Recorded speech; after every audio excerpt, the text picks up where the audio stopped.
السلام علیکم۔ پراسرار سلسلے میں میں آپ کو جو کہانی سنا رہی ہوں اس کا عنوان ہے رات کا مسافر۔ اس کے مصنف ہیں طاہر جاوید مغل اور یہ اس کا تیسرا حصہ ہے۔ میں نے کلمہ پڑھنا شروع کر دیا اور پھر ہڑبڑا کر اٹھ بیٹھا۔ میرے سامنے ایک صحت مند شخص کھڑا تھا۔ اسی نے مجھے گھسیٹ کر دونوں قبروں کے درمیانی خلا میں سے نکالا تھا۔ اب وہ گہری نظروں سے مجھے دیکھ رہا تھا۔ کون ہو آپ؟ میں نے اردو میں اس سے پوچھا۔ اس نے عربی میں جواب دیا۔ الفاظ تو میری سمجھ میں نہیں آئے، تاہم اندازہ ہوا کہ وہ بے حد حیران ہے کہ میں یہاں رات کے 2 بجے 2 قبروں کے درمیان گھس کر کیوں لیٹا ہوا ہوں۔ میں نے ٹوٹی پھوٹی انگلش میں کہا، میں پردیسی ہوں۔ مزار کے خادم نے مجھے اندر نہیں گھسنے دیا تھا، اس لیے قبرستان کی طرف چلا آیا۔ معلوم نہیں کہ میری کوئی بات اس بارش شخص کی سمجھ میں آئی یا نہیں، تاہم اس نے اثبات میں سر ہلایا اور مجھے اپنے ساتھ چلنے کا اشارہ کیا۔ میں نے جوتے پہنے اور اس کی ہدایت پر عمل کیا۔ اس کی عمر 60-65 برس سے کم نہیں تھی۔ اس نے لمبا چوغا پہن رکھا تھا اور چہرہ پروقار تھا۔ وہ مجھے سیدھا غوث پاک عبد القادر جیلانی رحمۃ اللہ علیہ کے مزار پر لے گیا۔ مزار کا بیرونی دروازہ کھٹکھٹایا تو وہی خادم باہر نکلا جس نے مجھے ڈانٹ پلائی تھی اور دروازہ نہیں کھولا تھا۔ میں نے چوغے والے کو اشاروں کنایوں میں بتایا کہ یہی وہ شخص ہے جس نے مجھے قبروں میں لیٹنے پر مجبور کیا۔ چوغے والا شخص سمجھ گیا کہ میں کیا کہہ رہا ہوں۔ اس نے خادم سے بڑے باروب انداز میں بات کی، یوں لگا کہ وہ اسے ڈانٹ رہا ہے۔ خادم سر جھکائے کھڑا تھا۔ چوغے والا بارش شخص مجھے اندر مزار کے احاطے میں لے آیا اور پھر ہم ایک برآمدے میں سے گزر کر ایک کمرے میں پہنچ گئے۔ مجھے اندازہ ہوا کہ یہ اسی خادم خاص کا کمرہ ہے جس نے میرے ساتھ بدتمیزی کی تھی۔ کمرے میں قالین بچھا ہوا تھا۔ ایک طرف لکڑی کی بڑی سی الماری تھی جس میں کتابیں اور قرآن پاک کے نسخے رکھے تھے۔ بائیں جانب ایک پلنگ پر آرام دہ بستر بچھا ہوا تھا اور شیشے کی تپائی پر واٹر کولر پڑا تھا۔ دائیں طرف دیوار پر موٹے دانوں والی ایک بڑی تسبیح جھول رہی تھی۔ مجھے شدید حیرت ہوئی جب چوغے والے شخص نے مجھے اپنے جوتے اتارنے اور خادم خاص کے بستر پر بیٹھنے کی ہدایت کی۔ میں پہلے تو جھجکتا رہا، پھر اس ہدایت پر عمل کیا۔ خادم خاص شرمسار سا کھڑا تھا۔ مجھ پر حیرت کا دوسرا شدید حملہ اس وقت ہوا جب 45-50 سالہ خادم خاص نے اردو میں مجھ سے پوچھا، کیا تم اردو جانتے ہو؟ میں نے فوراً ہاں میں جواب دیا۔ وہ بولا، حضرت کا حکم ہے کہ تم یہاں آرام سے لیٹو، تم ہمارے مہمان ہو۔ حضرت سے اس کی مراد وہی خاکی چوغے والے بزرگ تھے۔ اس سے پہلے کہ میں جواب میں کچھ کہتا، بزرگ نے شفقت سے میرا شانہ تھپکا، عربی میں تسلی تشفی کے بول بولے اور چل دیے، لیکن باہر نکلنے کے فوراً بعد ہی دوبارہ اندر آ گئے۔ انہوں نے خادم خاص سے کچھ کہا۔ خادم خاص نے ترجمان کے فرائض انجام دیتے ہوئے اردو میں مجھ سے پوچھا، کیا تم نے کھانا وغیرہ کھایا ہے؟ میں نے سچ بولتے ہوئے نفی میں سر ہلایا۔ چوغے والے بزرگ فوراً باہر چلے گئے۔ 10-15 منٹ بعد لوٹے تو ان کے ہاتھوں میں ایک گول ٹرے تھی اور اس میں میرے لیے کھانا تھا۔ 4 مٹن ٹکے کی سیخیں، ایک خمیری روٹی اور کوئی پاؤ بھر کھجوریں۔ انہوں نے بڑی شفقت سے مجھے کھانا کھلایا۔ اسی دوران میں ایک خادم بغدادی قہوہ لے آیا۔ مجھے کھلا پلا کر وہ بزرگ رخصت ہو گئے۔ میں حیران پریشان بستر پر بیٹھا رہ گیا۔ آنکھوں میں آنسوؤں کی نمی تھی۔ کہاں یہ کہ مجھے گیٹ سے اندر گھسنے کی اجازت نہیں مل رہی تھی، اور کہاں یہ کہ میں خادم خاص کے کمرے میں اسی کے بستر پر براجمان تھا۔ میں نے خادم خاص سے پوچھا، آپ اردو کس طرح جانتے ہیں؟ بولا، یہاں اکثر انڈیا اور پاکستان سے زائرین آتے ہیں، ان سے رابطے کے لیے ضروری تھا کہ ہم میں سے کسی ایک کو اردو کی سمجھ بوجھو۔ میں نے 2.5-3 سال میں کافی محنت سے تھوڑی بہت سیکھی ہے۔ اس کے لہجے میں عربی کی جھلک تھی اور اکثر الفاظ کی ادائیگی بھی درست نہیں تھی۔ وہ گہری سانس لیتے ہوئے بولا، چلو اب تم سو جاؤ، باقی باتیں صبح ہوں گی۔ نہیں، مجھے یہ مناسب نہیں لگ رہا، آپ میرے لیے نیچے کوئی کپڑا بچھا دیں، میں وہاں لیٹ جاؤں گا۔ میں بستر سے اٹھ کھڑا ہوا۔ خادم خاص نے مجھے زبردستی روکا اور مجبور کر دیا کہ میں بستر پر ہی لیٹوں۔ میرے بہت منع کرنے کے باوجود اس نے خود قالین پر ایک گدا بچھا لیا۔ میں اس کایا پلٹ پر شش دیر تھا۔ رات کے 2 بجے اس نامعلوم شخص نے مجھے کھینچ کر 2 قبروں کے درمیان میں سے نکالا تھا اور پھر کھلا پلا کر اس شاندار بستر پر سلا دیا تھا۔ کون تھا وہ اور کیسے مجھ تک پہنچا تھا؟ شاید یہ اس خاموش گریہ وزاری کا نتیجہ تھا جو میں نے ایک قبر کے کنارے بیٹھ کر مزار کی کھڑکی کی طرف دیکھتے ہوئے کی تھی۔ میں نے خادم خاص سے پوچھا، یہ بزرگ کون تھے؟ وہ ہولے سے مسکرایا اور بولا، صبح سب کچھ بتاؤں گا، اب سو جاؤ۔ میں بے حد تھکا ہوا تھا، عجیب حالات کے باوجود جلد ہی سو گیا۔ میں اذان فجر کی دلکش آواز سے جاگا تھا۔ یہ اذان مزار سے ملحقہ مسجد سے بلند ہو رہی تھی۔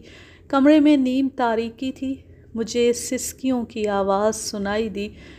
میں نے بے حرکت لیٹے لیٹے غور کیا اور اندازہ ہوا کہ وہی خادم خاص جائے نماز پر بیٹھا رو رہا ہے۔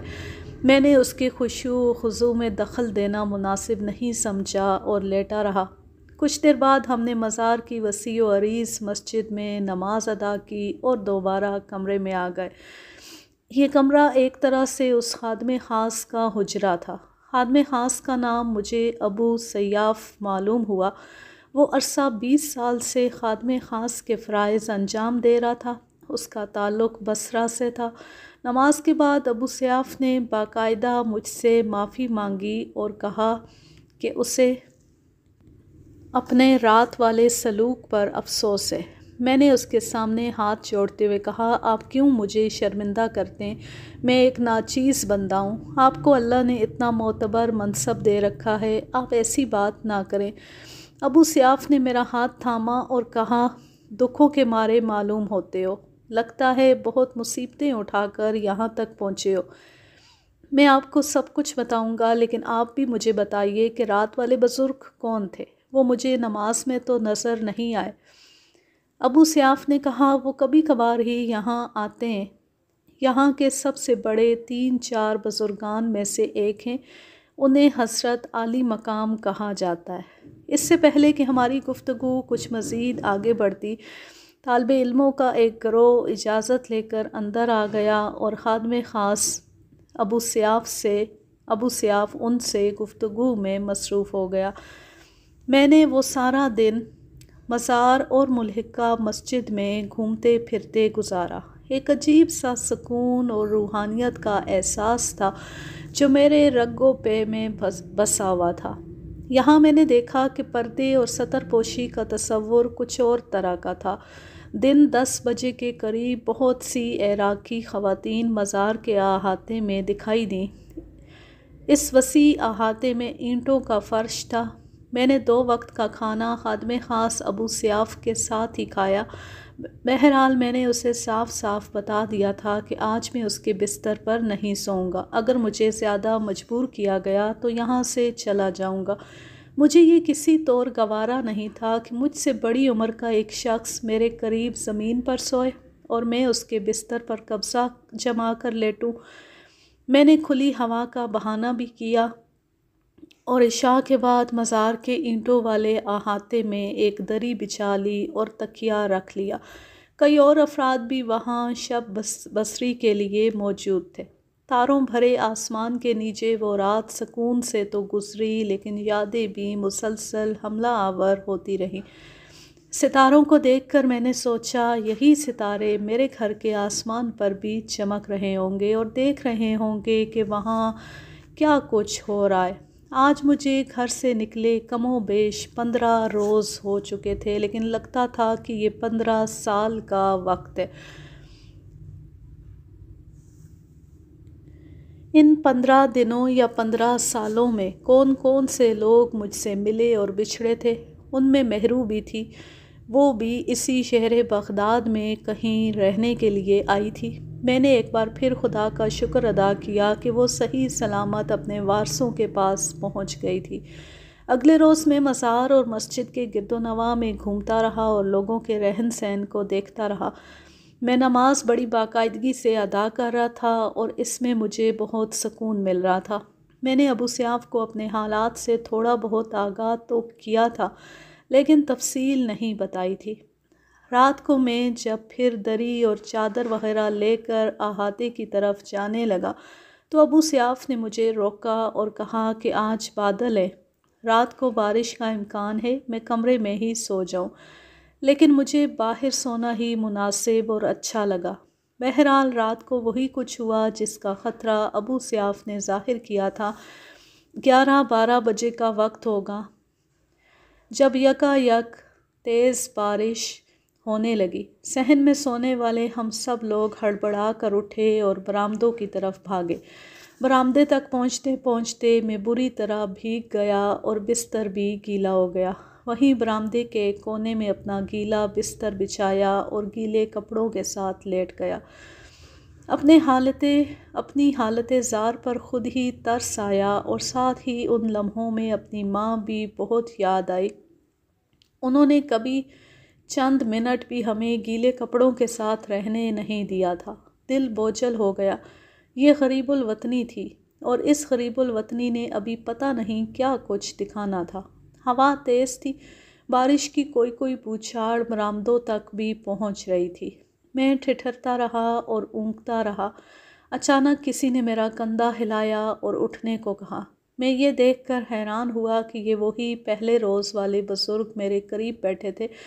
انہوں نے میری کمر پر شفقت بھرا ہاتھ پھیرا اور مجھے اٹھا کر خادم خاص کے حجرے میں لے آئے۔ خادم خاص ابو سیاف ایک بار پھر شرمندہ شرمندہ نظر آنے لگا۔ بہرحال میں نے اسی کے ذریعے حضرت عالی مقام تک یہ بات پہنچائی کہ ابو سیاف نے بہت اصرار کیا تھا، لیکن میں نے اس کی بات نہیں مانی اور اپنی مرضی سے صحن میں سو گیا۔ وہ بڑی طوفانی شب تھی۔ حجرے سے باہر مزار کا صحن بھی نظر آتا تھا۔ بجلی چمک رہی تھی اور بادل گرج رہے تھے۔ موسلا دھار بارش جاری تھی۔ ابو سیاف نے مجھے اپنے کپڑے پہنا دیے تھے اور میں نے اپنے کپڑے حجرے میں ہی ایک طرف پھیلا دیے تھے۔ 12 کی اس شب میں حجرے کی تنہائی کے اندر میرے اور حضرت عالی مقام کے درمیان جو گفتگو ہوئی اس میں ابو سیاف نے ترجمان کے فرائض انجام دیے۔ یہ گفتگو کچھ اس طرح تھی: جناب عالی مقام نے مجھ سے سوال کیا کہ میں کہاں کا رہنے والا ہوں اور اس دربدری کی حالت میں کیوں پھر رہا ہوں۔ ان کے شفقت بھرے لہجے نے میری آنکھوں میں آنسو بھر دیے۔ میں نے کہا، یا حضرت، آپ کے سوال کا جواب دینے سے پہلے میں آپ سے ایک بات پوچھنا چاہتا ہوں۔ پوچھو بیٹا۔ انہوں نے میری کمر پر ہاتھ پھیرا۔ میں نے کہا، یا حضرت، کیا ایسا ہو سکتا ہے کہ بندہ جاگتی آنکھوں سے کوئی خواب دیکھے اور جاگتی آنکھوں کا وہ خواب اتنا واضح ہو کہ حقیقت اور تصور میں تمیز کرنا مشکل ہو جائے؟ انہوں نے گہری سانس لی۔ ایسا ناممکن نہیں ہے۔ انسان کا ذہن قدرت کے عظیم معجزوں میں سے ہے۔ ذہن کا پیدا کیا ہوا تخیل کبھی کبھی ٹھوس حقیقتوں سے بھی بڑھ کر حقیقی ہو جاتا ہے۔ یہ تخیل ہمیں ماضی یا مستقبل میں بہت دور تک لے کر چلا جاتا ہے، لیکن تم تفصیل بتاؤ گے تو پھر بات کھلے گی۔ میں نے آنسو پونچھتے ہوئے کھڑکی سے باہر دیکھا۔ بجلی کی چمک میں بارش کی موسلا دھار بوندیں ایک سیکنڈ کو جھلک دکھا کر پھر تاریکی میں اوجھل ہو جاتی تھیں اور بغداد کے آسمان پر بادل دھاڑنے لگتے تھے۔ یا حضرت، میری شادی ہو رہی تھی، وہ میری مہندی کی رات تھی۔ میں گھر میں اکیلا تھا۔ اچانک میں نے اپنے کمرے میں کسی کو دیکھا۔ جی حضرت، میں نے اسے جاگتی آنکھوں کے ساتھ دیکھا تھا۔ وہ بالکل سفید کپڑوں میں مجھ سے چند قدم کے فاصلے پر کھڑا تھا۔ مجھے لگا کہ میں اٹھ کر ہاتھ بڑھاؤں تو اسے چھو سکتا ہوں۔ میں پھر کہوں گا حضرت کہ میں غنودگی کی حالت میں ضرور تھا لیکن جاگ رہا تھا۔ وہ بولا تو اس کے الفاظ ایسی میری سماعت سے ٹکرائے جس طرح میرے الفاظ اب آپ کی سماعت مبارک سے ٹکرا رہے۔ اس نے میرا نام لیا اور کہا، کم از کم ایک بھوکے کو تو کھانا کھلانا تھا نا، اور ایسا نہیں ہوا۔ اب اس کی قیمت ادا کرنا ہوگی۔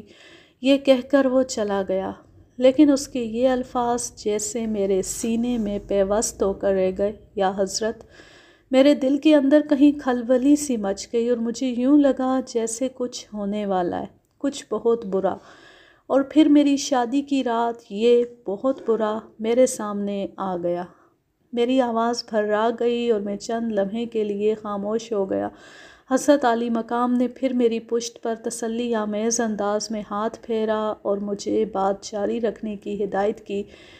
میں نے آبدیدہ لہجے میں انہیں شادی کی رات کا وہ واقعہ بتایا جب میں نے شامیانے کے پاس سے گزرتے ہوئے محلے کی دو عورتوں کو اپنے بارے میں باتیں کرتے سنا، اور پتہ نہیں کیوں میرے اندر کی ساری روشنیاں ایک گھٹا ٹوپ اندھیرے میں بدل گئی تھیں۔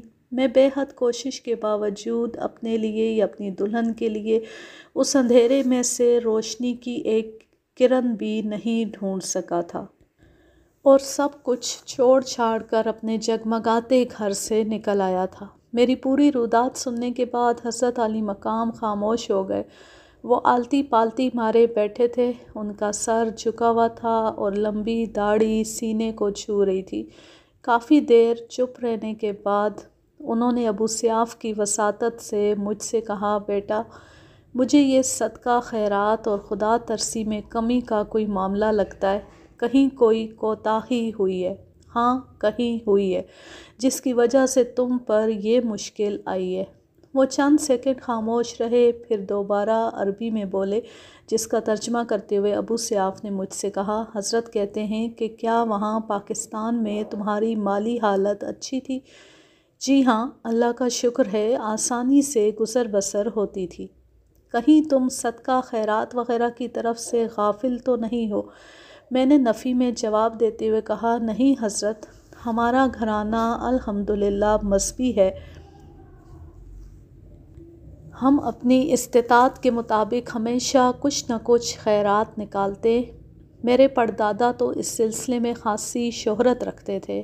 ہم نے یہ قصہ بھی سنا ہے کہ ہمارے پردادا کے گھر میں ہمیشہ لنگر کا اہتمام ہوتا تھا۔ مستحق افراد اس لنگر سے فائدہ اٹھاتے تھے۔ میرے دادا کا بھی ایسا ہی وتیرہ تھا۔ جب ہم بہت چھوٹے تھے اور ایک دوسرے علاقے میں رہتے تھے، دادا جی اس وقت تک کھانا نہیں کھاتے تھے جب تک قریبی مسجد کے نابینا حافظ جی کو کھانا نہیں بھیج دیتے تھے۔ یہ سلسلہ کئی سال تک چلتا رہا۔ پھر حافظ جی وفات پا گئے تو دادا جی نے ایک قریبی مدرسے میں کھانا بھجوانا شروع کر دیا۔ وہ تینوں وقت باقاعدگی سے وہاں کھانا بھیجتے تھے۔ دادا جی کے انتقال کے بعد والد صاحب نے یہ نیک سلسلہ جاری رکھا۔ ہر روز صبح، دوپہر اور شام مدرسے میں کھانا بھجوایا جاتا تھا۔ بعد میں جب ہم نے رہائش تبدیل کر لی تو والد صاحب نے یہ کام میرے ذمے لگایا کہ میں ہر روز شام کو پکا ہوا کھانا مدرسے میں پہنچایا کروں۔ تم نے یہ کام جاری رکھا؟ جی حضرت، 2-3 سال میں مسلسل ہر روز مدرسے جاتا رہا، لیکن فاصلہ زیادہ تھا، اس لیے میں نے والد صاحب کے مشورے سے مدرسے میں ماہانہ پیسے دینے شروع کر دیے۔ اب یہ پیسے دے رہے ہو؟ جی حضرت، اگر کسی ماہ کوتاہی ہو بھی جاتی ہے تو اگلے ماہ یہ کمی پوری کرنے کی کوشش کرتا ہوں۔ میں یا والد صاحب خود جا کر پیسے دے آتے ہیں یا کسی بااعتماد ملازم کو بھیج دیتے ہیں۔ حضرت عالی مقام ایک بار پھر خاموش ہو گئے۔ وہ جیسے کسی گہرے مراقبے میں چلے گئے تھے۔ تسبیح بڑے ہموار طریقے سے ان کی انگلیوں میں گردش کر رہی تھی۔ مزار کے صحن میں بارش کبھی دھیمی اور کبھی تیز ہو جاتی تھی۔ کئی منٹ کے بعد حضرت عالی مقام بولے، اچھا اب تم دونوں سو جاؤ، فجر میں ابھی 2 گھنٹے باقی ہیں، باقی باتیں کل ہوں گی۔ میں کچھ کہنا چاہ رہا تھا لیکن ہمت نہیں ہوئی۔ وہ اٹھے اور بہت آہستہ قدموں سے چلتے ہوئے باہر نکل گئے۔ میں اور ابو سیاف ایک دوسرے کی طرف دیکھ رہے تھے۔ میرے ذہن میں عجیب خود بت سی شروع ہو گئی تھی۔ نہ جانے کیوں مجھے لگنے لگا تھا کہ کم از کم ایک بھوکے کو کھانا کھلانے والی بات اور میرے باپ دادا کے خیرات کرنے میں کوئی خاص تعلق ہے۔ اگلے روز عشاء کے بعد میں، ابو سیاف اور حضرت عالی مقام پھر حجرے میں موجود تھے۔ آج بادل نہیں تھے لیکن موسم بہت خوشگوار تھا۔ ہلکی ہوا چل رہی تھی۔ ہمارے سامنے خوشبودار بغدادی قہوے کی پیالیاں پڑی تھیں۔ حضرت عالی مقام بول رہے تھے اور ابو سیاف اردو میں ان کی باتوں کا ترجمہ کر رہا تھا۔ عالی مقام کہہ رہے تھے، تم نے بتایا ہے کہ جب تمہارا گھر مدرسے کے پاس تھا تو مدرسے کے بچوں کو تینوں وقت کھانا دینے کے لیے جاتے تھے۔ جی حضرت، ایسا ہی تھا۔ کیا کبھی تمہارے دادا نے بتایا کہ وہ اتنی باقاعدگی کے ساتھ کھانا کیوں بھجواتے ہیں؟ وہ بس یہی کہتے تھے حضرت کہ میرے پردادا بھی ایسا کرتے تھے، اس لیے دادا بھی ایسا کرتے ہیں اور پھر والد بھی ایسا کر رہے تھے۔ وہ نہیں چاہتے کہ یہ روٹین خراب ہو۔ ویسے بھی دادا کی طرح والد بھی نیکی کے کاموں کو بہت اہمیت دیتے ہیں۔ لیکن بیٹا، جب یہ کام تمہارے سپرد ہوا تو پھر اس کی وہ اہمیت تو نہ رہی۔ میں سمجھا نہیں حضرت۔ تم نے خود ہی بتایا ہے کہ پہلے تم نے مدرسے میں ایک وقت کا کھانا پہنچانا شروع کیا، پھر فاصلہ زیادہ ہونے کی وجہ سے تم ماہانہ خرچہ بھجوانے لگے، پھر یہ ہوا کہ کبھی کبھی ماہانہ خرچہ بھی نہ دیا گیا۔ ایسا ہوا ہے نا؟ میرے جسم میں سنسناہٹ سی ہونے لگی۔ میں جانتا تھا کہ ایسا ہوا ہے، بلکہ اس سے زیادہ ہوا ہے جتنا میں نے حضرت عالی مقام کو بتایا ہے۔ عالی مقام ایک دم موضوع بدل کر بولے، کیا تمہارے پردادا اپنے بھائیوں میں سب سے چھوٹے بیٹے تھے؟ جی حضرت، میرا خیال ہے کہ ایسا ہی ہے۔ اور تمہارے دادا؟ جی حضرت، میری معلومات کے مطابق وہ بھی سب سے چھوٹے ہی تھے۔ اور والد؟ میرے اندر حیرت بڑھتی چلی جا رہی تھی۔ میں نے ایک بار پھر اثبات میں سر ہلایا۔ جی حضرت، والد بھی 2 بھائیوں میں چھوٹے ہیں، اور میں بھی۔ وہ ایک بار پھر جیسے کسی گہرے مراقبے میں چلے گئے۔ ماتھے پر نور سا چمک رہا تھا۔ وہ ایک ایسے شخص کا ماتھا لگتا تھا جو دور، بہت دور تک دیکھ سکتا ہے۔ وہ بولے، غیب کا علم تو صرف خدائے ذوالجلال کو ہے، لیکن اگر ہم ناچیز لوگ غور و فکر کریں تو وہ رب اپنی عظیم صفات میں سے ایک حقیر سا حصہ ہمیں بھی دے دیتا ہے۔ مجھے لگ رہا ہے، میرے دل کی گواہی ہے کہ تمہارے بزرگوں میں سے کسی نے ایک بہت اہم مقام پر کسی خاص کیفیت میں کوئی عہد کیا تھا اور اسے زندگی بھر، بلکہ نسل در نسل نبھانے کا ارادہ بھی کیا تھا۔ عین ممکن ہے کہ تمہارے پردادا ہی وہ شخص ہوں جنہوں نے زندگی بھر وہ عہد نبھایا اور پھر وہ عہد اپنے سب سے چھوٹے بیٹے یعنی تمہارے دادا کو منتقل کر دیا۔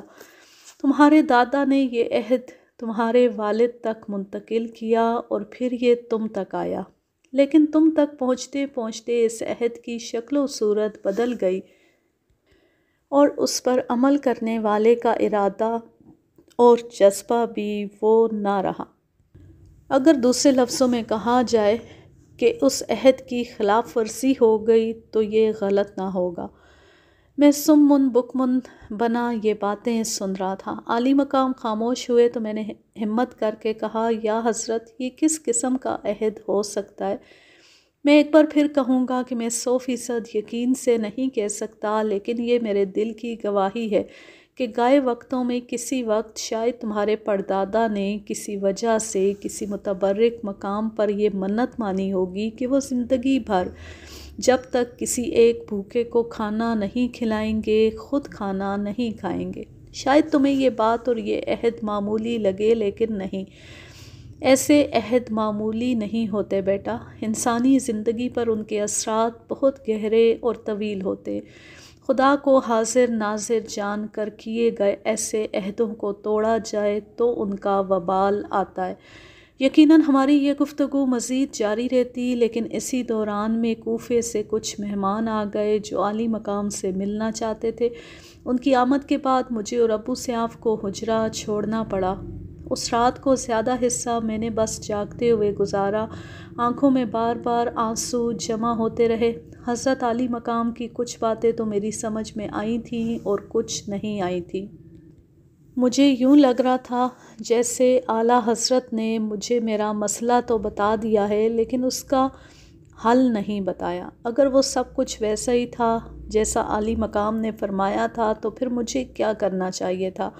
کیا کوئی کفارہ تھا جس کو ادا کرنے کے بعد میرے اندر کی ٹوٹ پھوٹ ختم ہو سکتی تھی؟ میں بڑی شدت سے اگلے دن کا انتظار کرتا رہا اور یہ امید پالتا رہا کہ کل پھر عالی مقام سے بات ہوگی اور وہ مجھے میری بے چینیوں کا کوئی حل بتائیں گے، کوئی ایسا راستہ جسے اختیار کرنے کے بعد میرے اندر پھیلی ہوئی گھٹا ٹوپ تاریکی میں روشنی اور زندگی کی رمق نمودار ہو سکے۔ پتہ نہیں کیوں میرا دھیان بار بار اپنی روزمرہ زندگی اور مذہبی معاملات کی طرف بھی جاتا رہا۔ مجھے یہ تسلیم کرنے میں کوئی عار نہیں کہ ہمارے دادا پردادا کے زمانے میں ہمارے خاندان میں جتنی دینداری موجود تھی وہ اب دکھائی نہیں دیتی تھی۔ خاص طور پر ہماری نئی نسل تو کافی حد تک اپنے بزرگوں کے راستے سے ہٹی ہوئی تھی۔ مجھے تسلیم ہے کہ میں بھی ان میں شامل تھا۔ نماز کبھی پڑھ لی اور کبھی نہ پڑھی، روزے آسان لگے تو رکھ لیے ورنہ چھوڑ دیے۔ کبھی والدہ نے سختی سے کہا تو قرآن پاک پڑھنا شروع کیا، لیکن کچھ دنوں بعد پھر چھوڑ دیا۔ پتہ نہیں یہی غفلت تھی جس کی وجہ سے مجھ سے وہ غفلت بھی ہوئی جس کا ذکر کل رات عالی مقام نے فرمایا تھا۔ میں ایک عہد شکنی کا سبب بن گیا تھا۔ پتہ نہیں کیوں میرا دل گواہی دینے لگا تھا کہ کل عالی مقام نے جو کچھ کہا وہ 95% سے زیادہ درست ہے۔ اب مجھے بھی تھوڑا تھوڑا یاد آ رہا تھا کہ گھر میں ایک دو بار کوئی اس قسم کی بات ہوئی تھی۔ شاید والد صاحب نے والدہ کو کسی مستحق کے لیے کھانا پہنچوانے کے حوالے سے تاکید کی تھی اور کہا تھا کہ ہمیں کوئی ایسا کام نہیں کرنا چاہیے جس سے بڑوں کی روحوں کو تکلیف ہو۔ میں نے رات تک عالی مقام کا انتظار کیا، لیکن وہ نہ آئے۔ اگلا دن بھی ایسے ہی گزرا اور پھر اس سے اگلا دن بھی۔ رات کے وقت میں ابو سیاف کے سامنے بلک پڑا۔ میں نے کہا، عالی مقام کیوں نہیں آ رہے؟ کہاں چلے گئے ہیں وہ؟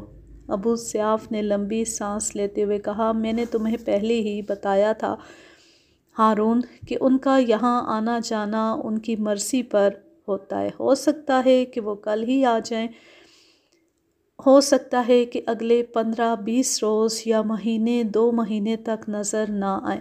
اگر تم مجھ سے ان کے ٹھکانے کا پوچھنا چاہو گے تو بھی تمہیں مایوسی ہوگی۔ مجھے اس کے بارے میں بھی کچھ معلوم نہیں۔ میں نے ابو سیاف کو چچا سیاف کہنا شروع کر دیا تھا، لیکن میں یہ لفظ عربی میں ادا کرتا تھا، یعنی سیاف یا پھر یا ام۔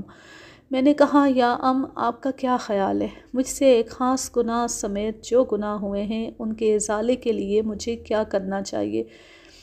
ابو سیاف نے نرم لہجے میں کہا، دیکھو، ایک بہت بڑے معالج نے تم کو تمہارا مرض بتایا ہے، لیکن اس مرض کا علاج تم اس معالج کے بجائے مجھ جیسے معمولی شاگرد پیشہ طبیب سے پوچھ رہے ہو۔ تمہیں کچھ دیر انتظار کرنا چاہیے۔ میں انتظار کرتا رہا۔ عالی مقام تو پھر روزے یا مسجد میں تشریف نہیں لائے، تاہم دوسرے یا تیسرے روز ابو سیاف نے مجھے ایک چھوٹی سی سفید پرچی دی۔ اس پر سبز روشنائی سے عربی کے چند الفاظ لکھے تھے۔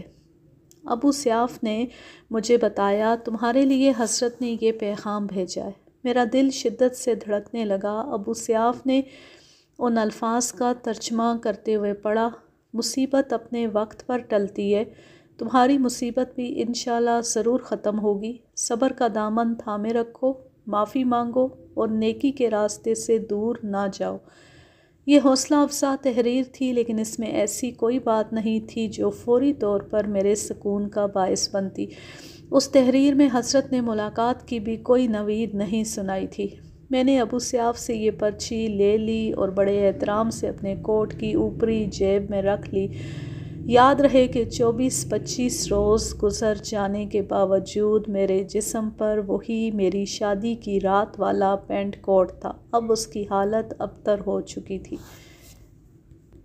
اگلے کئی روز میں نے حضرت عبد القادر جیلانی رحمۃ اللہ علیہ کے مزار اور مسجد کے اندر گزار دیے۔ میرے چہرے اور سر کے بال بڑھ چکے تھے، کوٹ پتلون مزکہ خیز شکل اختیار کر چکے تھے۔ میں نے بوٹ اتار پھینکے تھے اور بازار سے ایک چپل خرید لی تھی۔ میں صبح سے ظہر کی اذان تک مزار کے گرد و نواح میں گھومتا رہتا، کبھی بازار سے روکھی سوکھی لے کر کھا لیتا، کبھی مزار میں تقسیم کیے جانے والے کھانے سے پیٹ بھر لیتا۔ میرا حال فقیروں جیسا ہوتا جا رہا تھا۔ میری سمجھ میں یہ بات بالکل نہیں آ رہی تھی کہ اگر واقعی مجھ پر کسی سنگین عہد شکنی کا وبال آیا ہے تو اس کا توڑ کیا ہو سکتا ہے؟ یہ وبال تو بدستور موجود تھا، میرے اندر بھی اندھیرا تھا۔ میں اب بھی واپسی کا نہیں، آگے جانے کا سوچ رہا تھا۔ میرے پاس جو رقم موجود تھی وہ دن بدن کم ہوتی جا رہی تھی۔ مجھے فکر لاحق ہوئی۔ میں نے سوچا مجھے کہیں کوئی کام ڈھونڈنا چاہیے۔ کام کی تلاش میں میں دن بھر مزار کے ارد گرد کے بازاروں میں گھومتا رہتا۔ یہیں پر ایک حیدرآبادی شخص کی دکان تھی، اس کا نام عطا اللہ تھا۔ عطا کی عمر 50 کے لگ بھگ تھی۔ وہ عرصہ 25 سال سے یہیں بغداد میں مقیم تھا اور اسلحہ مرمت کرنے کا کام کرتا تھا۔ بہت سی پرانی رائفلیں، توڑے دار بندوقیں، تمنچے اور جدید ریوالور، پسٹل وغیرہ اس کی دکان کی دیواروں پر آمیزاں تھے۔ وہ رائفلوں کے بیرل بنا لیتا تھا اور لکڑی کے دستے وغیرہ بھی۔ میں چونکہ خود بھی ٹیکنیکل تھا، مجھے اس کے کام میں دلچسپی محسوس ہوئی تھی اور میں اس کی دکان کے پاس کھڑا اس کا کام دیکھتا رہتا۔ پھر کبھی کبھی میں اس کی اجازت سے اس کے پاس بھی بیٹھنے لگا۔ اس نے 2-4 بار میرے لیے کھانا منگوایا اور قہوہ بھی پلایا۔ مجھے اندازہ ہوا کہ اسے مجھ سے ہمدردی محسوس ہونے لگی ہے۔ میں نے یہ بات بڑی اچھی طرح نوٹ کی تھی کہ اجنبی لوگ بہت جلد مجھ سے ہمدردی محسوس کرنے لگتے تھے اور ان کا دل چاہتا تھا کہ وہ میرے لیے کچھ کریں۔ ایک دن میں نے کہا، عطا صاحب آپ مجھے کوئی کام دے دیں، میں ہر طرح کا کام کر لوں گا۔ انہوں نے کہا، تم دیکھ ہی رہے ہو ہارون، ورکشاپ میں میرے ملازم پورے ہیں۔ 2 روز بعد عجیب اتفاق ہوا۔ میں عطا صاحب کے پاس بیٹھا انہیں کام کرتے دیکھ رہا تھا کہ اندر سے چلانے کی آوازیں آئیں۔ ہم بھاگم بھاگ اندر پہنچے۔ ایک ملازم کی قمیض کو آگ لگی ہوئی تھی۔ دھات کو گرم کرنے والا ایک سٹوو پھٹ گیا تھا۔ ہم نے بمشکل آگ بجھائی۔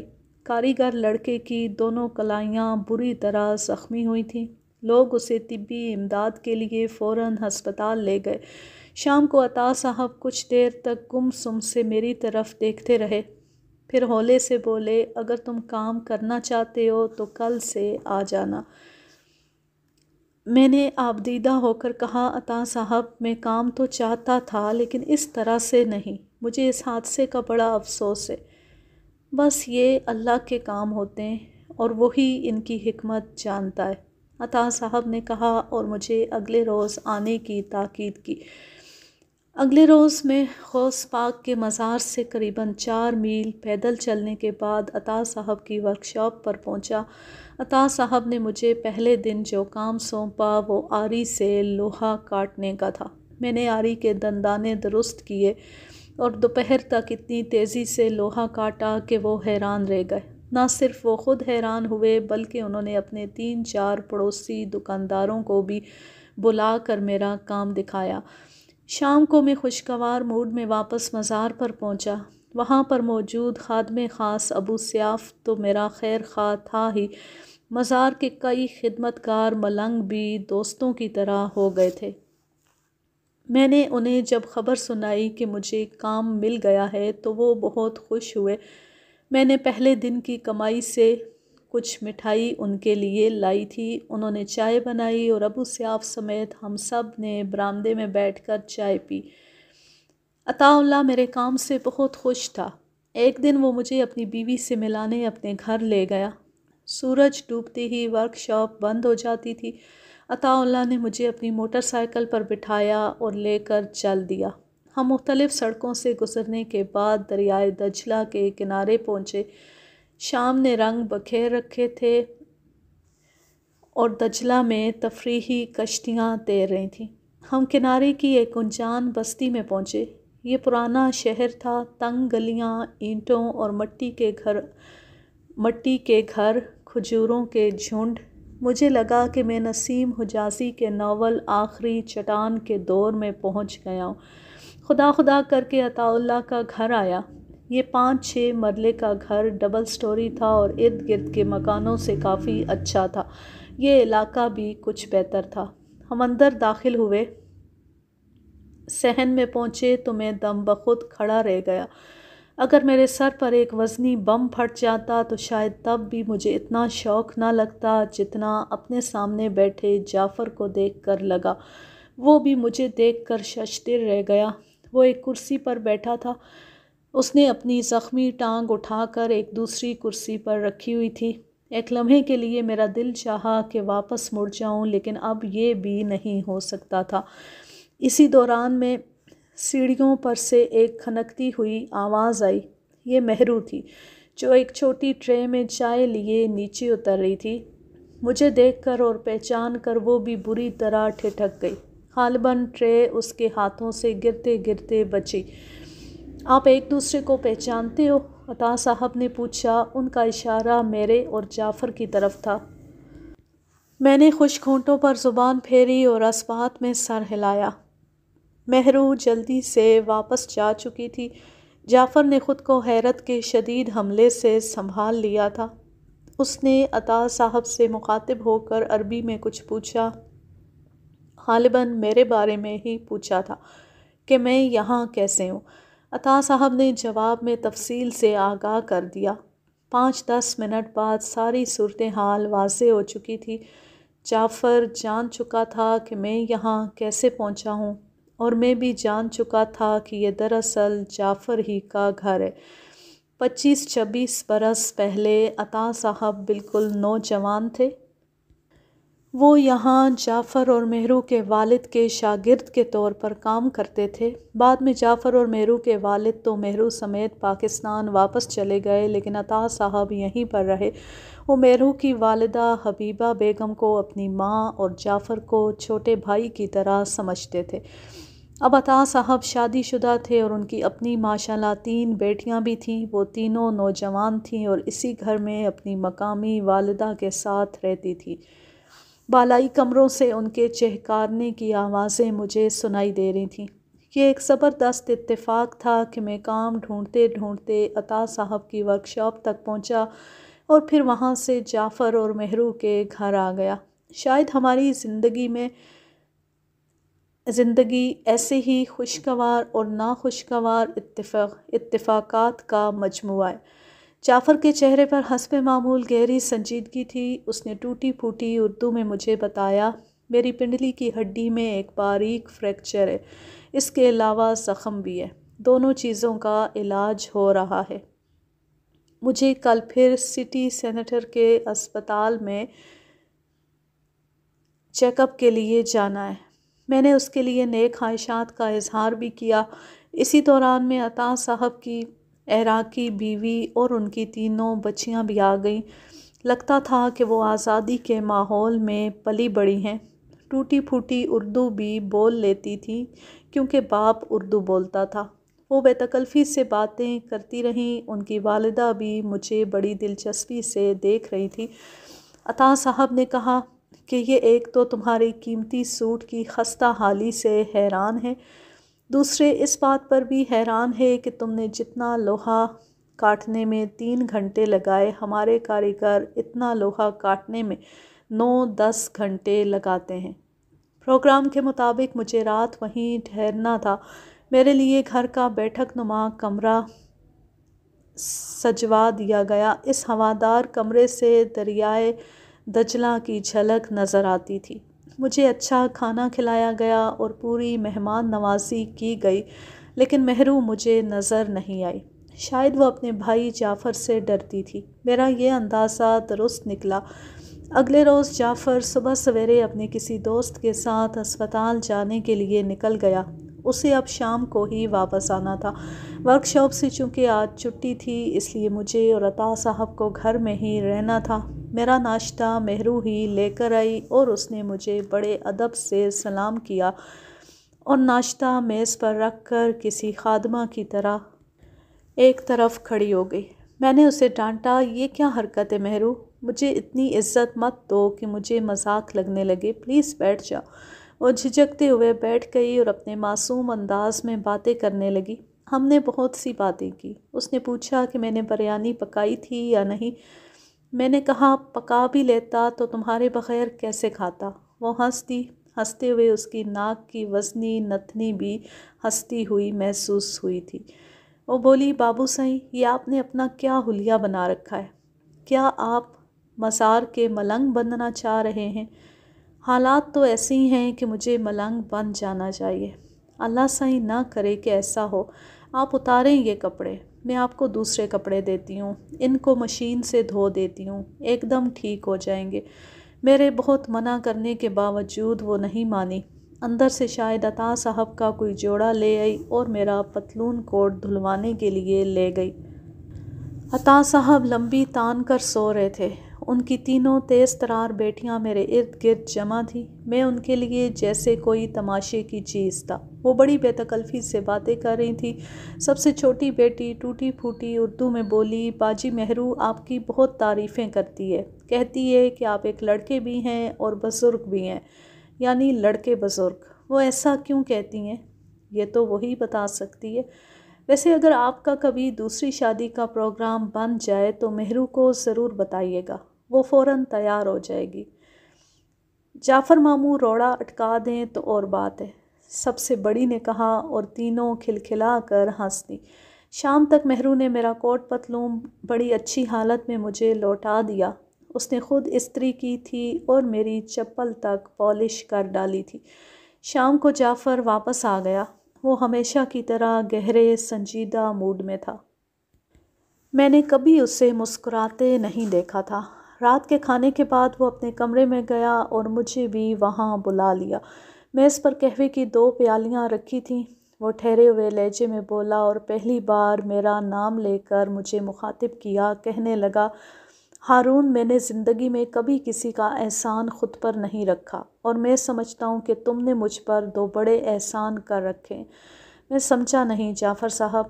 وہ عربی آمیز شکستہ اردو میں بولا، تفتان، بارڈر پر تم نے بڑی سمجھداری سے شکنجے میں سے میرا پاؤں نکالا اور میں سمجھتا ہوں کہ تم ایسا نہ کرتے تو میں اپنی ٹانگ توڑوا بیٹھتا۔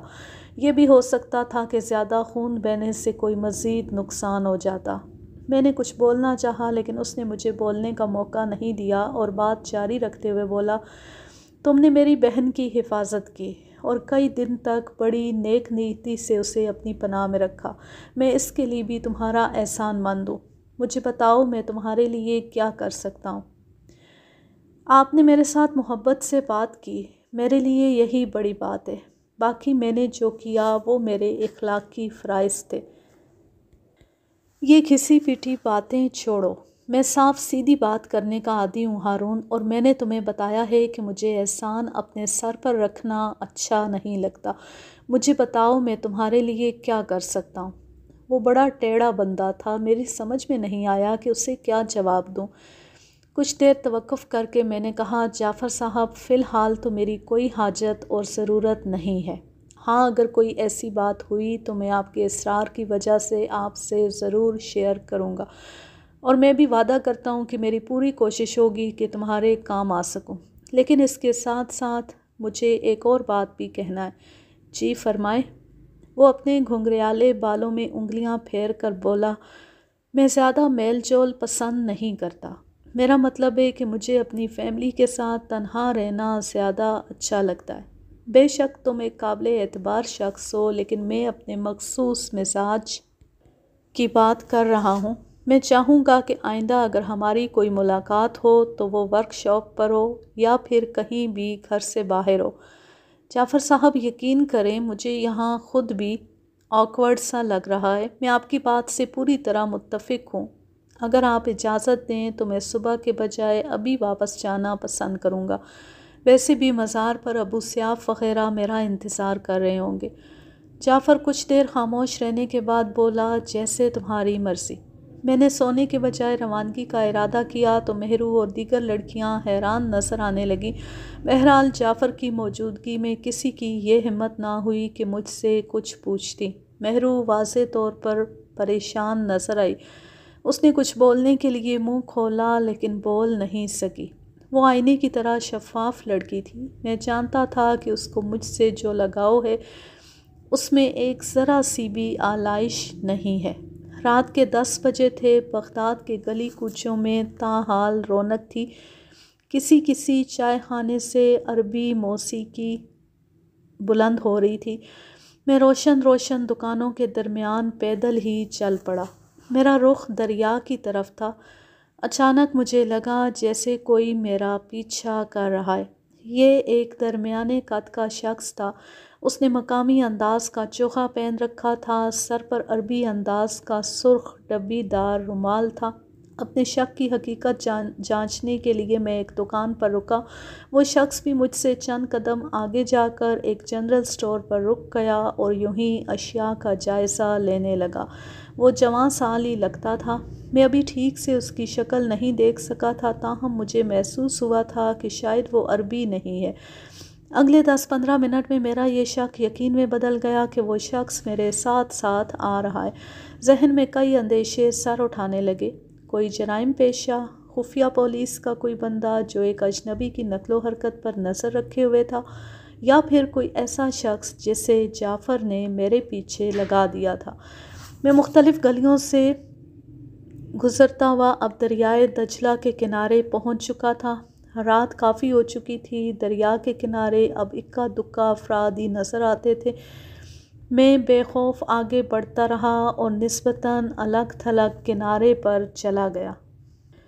یہاں پانی میں چند کشتیاں اور موٹر بوٹس کنارے سے بندھی ہوئی تھیں اور ڈول رہی تھیں۔ کئی بوٹس کے اگلے حصے پانی سے باہر ریت پر چڑھے ہوئے تھے۔ ارد گرد کوئی متنفس نظر نہیں آتا تھا۔ وہ شخص کچھ فاصلہ رکھ کر مسلسل میرے پیچھے آ رہا تھا۔ میں ایک بڑی بوٹ کی اوٹ میں کھڑا ہو گیا۔ 1.5-2 منٹ بعد مدھم چاندنی میں اس شخص کا خیولہ نظر آیا۔ وہ پریشانی سے دائیں بائیں دیکھ رہا تھا۔ میں نے اس کی شکل دیکھی۔ وہ سندھی یا بلوچی نوجوان تھا۔ میں یہاں ہوں، میں نے اسے آواز دی۔ وہ جیسے اچھل پڑا۔ میں سائے سے نکل کر اس کے سامنے آ گیا۔ چند سیکنڈ تک ہم یک ٹک ایک دوسرے کی طرف دیکھتے رہے۔ عین ممکن تھا کہ اس کے پاس کوئی ہتھیار وغیرہ بھی ہو، لیکن میں ہر خطرے سے بے نیاز تھا۔ میں نے ٹھہرے ہوئے لہجے میں کہا، مجھ سے کیا چاہیے تمہیں؟ کیوں پیچھے آ رہے ہو میرے؟ وہ اب سنبھل چکا تھا۔ میں نے تم سے بات کرنی ہے۔ کرو بات۔ اس نے ارد گرد دیکھا۔ قریب ہی خشکی پر ایک پرانی موٹر بوٹ تھی۔ نہ جانے کب سے دجلہ کی ریتلی مٹی میں دھسی ہوئی تھی۔ اس ٹوٹی پھوٹی کشتی کے اندر نیم تاریکی تھی۔ وہ بھاری آواز میں بولا، یہاں کھڑے ہونا ٹھیک نہیں، چلو آؤ اس کے اندر بیٹھ کر بات کر لیتے ہیں۔ اس کے لہجے میں اعتماد تھا۔ وہ ان لوگوں میں سے لگتا تھا جنہیں اپنی قوت بازو اور ہمت پر بھروسہ ہوتا ہے۔ ویسے بھی وہ مضبوط اور کسرتی جسم کا مالک تھا۔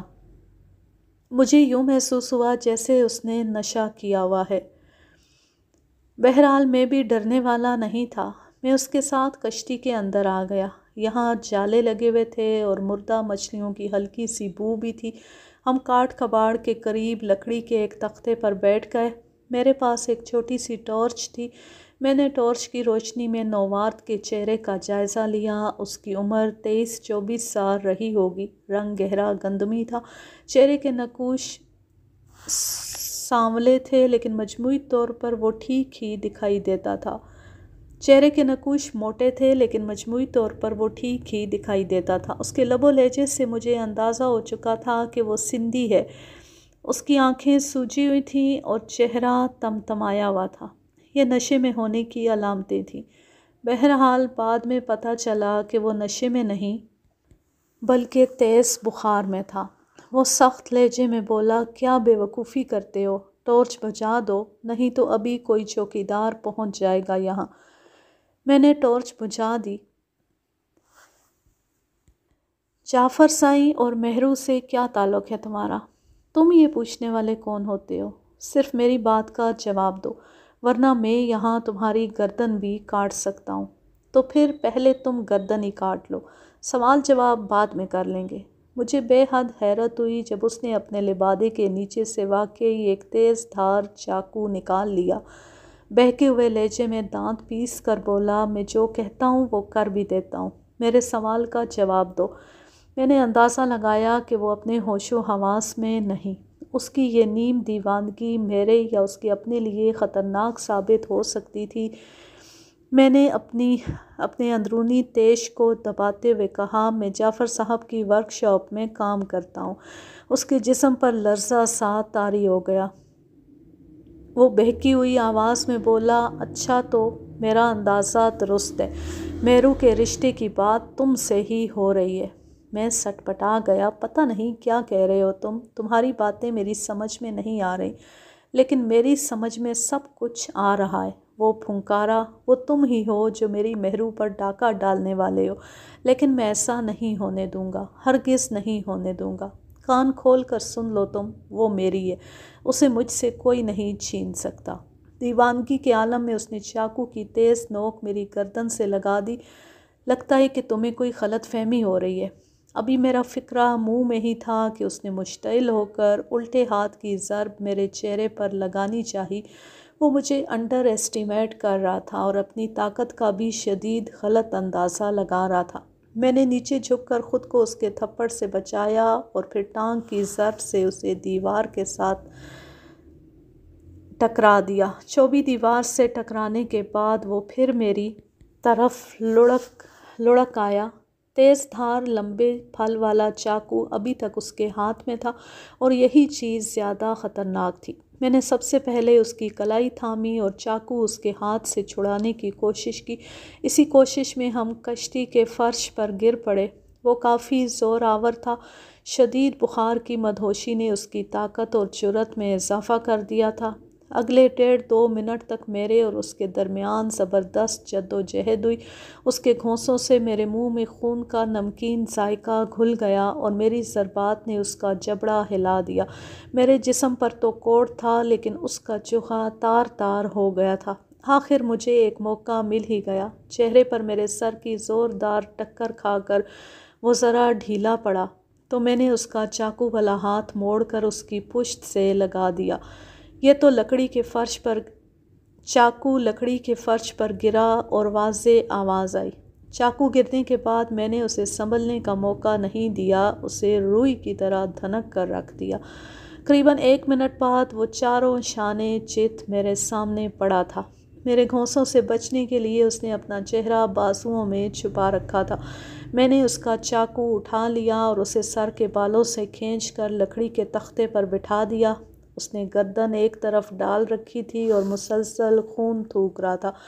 اس کا چہرہ دیکھنے کے لیے میں نے ٹارچ روشن کی۔ اس کے سانولے چہرے پر 2-3 جگہ گہری خراشیں تھیں اور خون رس رہا تھا۔ نیچے والا ہونٹ بھی پھٹ گیا تھا۔ کچھ اور ہاتھ پاؤں چلانے کی حسرت ہے تو نکال لو۔ وہ بس ہانپتا رہا۔ اس کا چوہا اس کے بالائی جسم سے علیحدہ ہو چکا تھا۔ ٹارچ کی روشنی اس کی توانا چھاتی پر پڑی اور میں بری طرح چونک گیا۔ چھاتی کے علاوہ اس کے پورے جسم پر کئی چھوٹے چھوٹے نشان نظر آ رہے تھے، جیسے کسی گرم مہر سے جسم کو داغا گیا ہو۔ میں نے غور سے دیکھا اور میری حیرت انتہا کو پہنچ گئی۔ یہ ایک لفظ تھا جسے شدید گرم مہر سے جسم پر نقش کیا گیا تھا، اور یہ لفظ تھا مہرو۔ یہ صاف پڑھا جا رہا تھا۔ قریباً 2 گھنٹے بعد اس سندھی نوجوان کے ساتھ شیخ عبد القادر جیلانی رحمۃ اللہ علیہ کے مزار کے احاطے میں موجود تھا۔ خوشگوار ٹھنڈی ہوا چل رہی تھی۔ یہ رات کے 1 بجے کا عمل تھا۔ پہلی راتوں کا چاند مغرب کی طرف جھکا ہوا تھا۔ اس نوجوان نے اپنا نام ابراہیم بتایا تھا۔ دجلہ کے کنارے سے ہم ایک چھوٹی ٹیکسی میں بیٹھ کر مزار پر پہنچے تھے۔ راستے میں میں نے ایک میڈیکل سٹور سے پائیوڈین لے کر ابراہیم کے چہرے کی چوٹوں پر لگائی تھی۔ ٹیکسی میں سفر کرنے کے لیے ابراہیم کے پھٹے ہوئے لبادے کو گریں دے کر باندھنا پڑا تھا۔ اب تم کیسا محسوس کر رہے ہو؟ ٹھیک ہوں، اس نے بجھے بجھے لہجے میں جواب دیا۔ میری نگاہوں میں ابھی تک وہ بے شمار چھوٹے چھوٹے داغ گھوم رہے تھے جو ابراہیم کے برہنہ جسم پر نظر آئے تھے۔ بہرحال ابھی میں یہ موضوع چھیڑنا نہیں چاہتا تھا۔ میں نے کہا، جو کچھ ہوا اس میں تمہاری غلطی زیادہ تھی، لیکن اب تم مجھے اپنا دشمن نہیں دوست سمجھو، اور جو معاملہ بھی تمہارے ساتھ ہے وہ مجھے صاف صاف بتاؤ۔ میں تمہاری مدد نہ بھی کر سکوں تو تمہیں کوئی ایسا مشورہ ضرور دے سکتا ہوں جو تمہیں فائدہ دے۔ وہ گہری سانس لے کر بولا، پہلے تم مجھے بتاؤ کہ اگر تم ورک شاپ کے وہ کاریگر نہیں ہو جس کے ساتھ جعفر اپنی بہن کی شادی کرنا چاہتا ہے تو پھر وہ کون ہے؟ میں ایک بار پھر خدا کو حاضر و ناظر جان کر کہتا ہوں کہ مجھے اس کی کچھ خبر نہیں۔ تمہاری طرح مجھے بھی یہاں بغداد میں آئے زیادہ دن نہیں ہوئے، اور ورک شاپ میں کام کرتے ہوئے تو صرف 2-3 دن ہوئے۔ وہ ورک شاپ میں فورمینی کرتا ہے۔ میں نے ذہن پر زور دے کر کہا، فورمین تو ایک عراقی ہے، 24-25 سال عمر ہوگی، زبیر نام ہے شاید اس کا۔